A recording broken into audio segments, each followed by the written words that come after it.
청취자 여러분 반갑습니다. 단단한 직장생활 조언자 커리어 파토스입니다.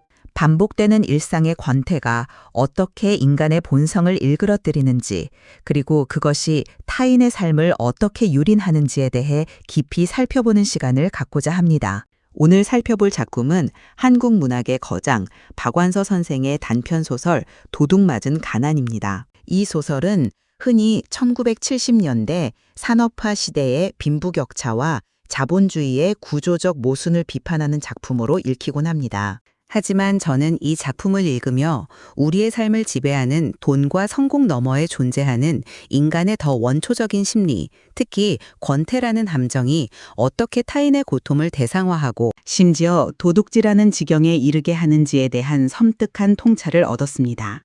소설의 주인공인 나는 가족의 몰락으로 판자촌에 홀로 남겨진 미싱사입니다. 부모와 오빠가 가난의 무게를 이기지 못하고 스스로 생을 마감했을 때조차 그녀는 그들이 죽음으로 거부했던 가난을 자신의 운명으로 받아들이며 꿋꿋하게 생존을 이어갑니다. 그녀에게 가난은 단순히 돈이 없는 상태가 아니라 자신의 성실함과 인내를 증명하는 유일한 실존적 터전이자 마지막 남은 자존심이었습니다.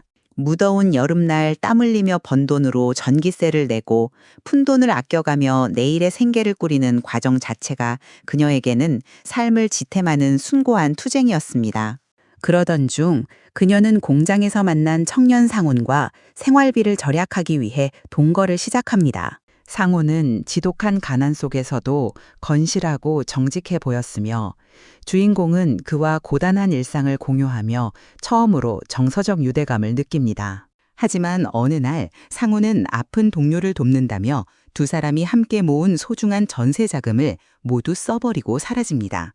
며칠 후 말끔한 옷차림으로 다시 나타난 상훈은 충격적인 고백을 합니다. 자신은 사실 부유한 집안의 대학생이며 아버지가 가난의 고통을 직접 체험해 보라고 지시하여 잠시 판자촌에 머물렀을 뿐이라는 사실 말입니다. 이 대목에서 독일의 철학자 아르투어 쇼펜하우어의 철학적 통찰을 떠올려 보게 됩니다.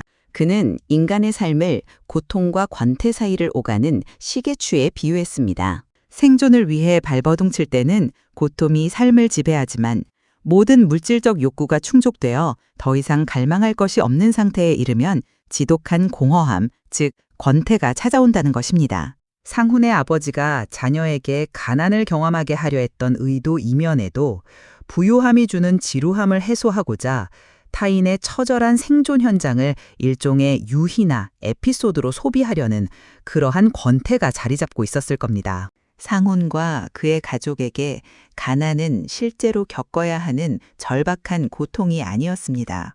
그것은 지루한 일상에 자극을 주는 흥미로운 얘기거리이자 자신들의 우월감을 확인시켜주는 소비재에 가까웠습니다. 그들은 돈으로 무엇이든 살 수 있기에 타인의 가장 원초적인 불행인 가난마저도 자신들의 성장을 위한 도구로 도둑질한 셈입니다. 주인공이 느낀 깊은 모멸감은 자신의 전부였던 치열한 삶이 부자들의 심심풀이 장난으로 전락했다는 사실에서 기인합니다. 이러한 소설 속 가난의 도둑질은 오늘날 조직 내에서도 교묘한 형태로 반복됩니다.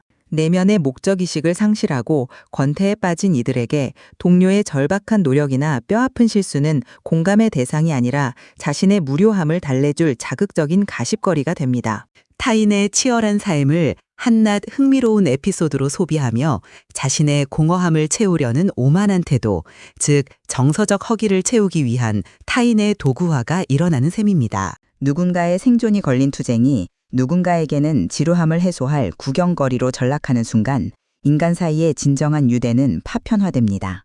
그 자리에 남는 것은 서로를 소모품으로 대하며 자신의 우월감을 확인하려는 도구적 관계뿐입니다. 오늘 이야기가 직장인 여러분의 인간 이해의 저수지를 넓히는 계기가 되기를 바랍니다.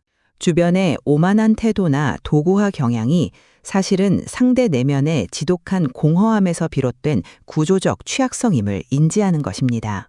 이러한 통찰은 불필요한 감정 소모를 줄이고 인간관계를 보다 깊이 있게 해석하는 힘이 됩니다. 박완서 선생의 서늘한 통찰을 통해 타인의 실존을 온전히 파악하고 자신을 보호하며 소통하는 단단한 인식의 토대를 마련하시기 바랍니다. 끝으로 오늘 이야기가 유익했다면 구독과 좋아요 부탁드립니다. 감사합니다.